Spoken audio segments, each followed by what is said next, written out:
നമസ്കാരം, സിറ്റി ന്യൂസിലേക്ക് സ്വാഗതം. നാട്ടിലിറങ്ങി നാശം വിതയ്ക്കുന്ന കാട്ടുപന്നികളെ കൊന്നൊടുക്കുന്നതിന് വിവിധ വകുപ്പുകളുടെ ഏകോപനത്തിലൂടെ ടാസ്ക് ഫോഴ്സ് രൂപീകരിച്ച് സ്പെഷ്യൽ ഡ്രൈവ് നടത്തുമെന്ന് വന്യജീവി വകുപ്പ് മന്ത്രി എ.കെ. ശശീന്ദ്രൻ. വന്യജീവി അതിക്രമം തടയാൻ സാധ്യമായ എല്ലാ നടപടികളും കൈക്കൊണ്ടുവരുന്നുണ്ടെന്ന് മന്ത്രി പറഞ്ഞു. മൊകേരി പഞ്ചായത്ത് ഹാളിൽ ചേർന്ന ഉന്നതതല യോഗത്തിലാണ് മന്ത്രി ഇക്കാര്യം അറിയിച്ചത്.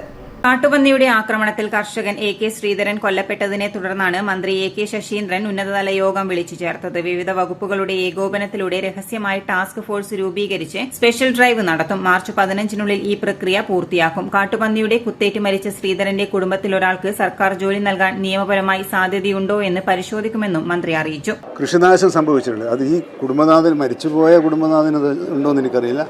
അവരുൾപ്പെടെ ആ പ്രദേശത്ത് കഴിഞ്ഞ കുറേ കാലമായി വലിയ തോതിലുള്ള കൃഷിനാശം ഉണ്ടാകുന്നുണ്ട്.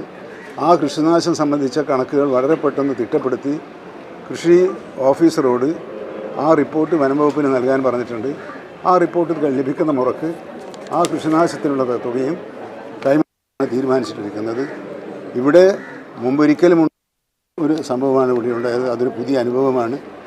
ഈ അനുഭവത്തിൽ നിന്നും നമ്മൾ പഠിക്കുന്നത് മുൻകരുതലുകൾ കഴിയുന്നത്ര എല്ലാ സ്ഥലങ്ങളിലും സ്വീകരിക്കേണ്ടതുണ്ട് എന്നാണ്.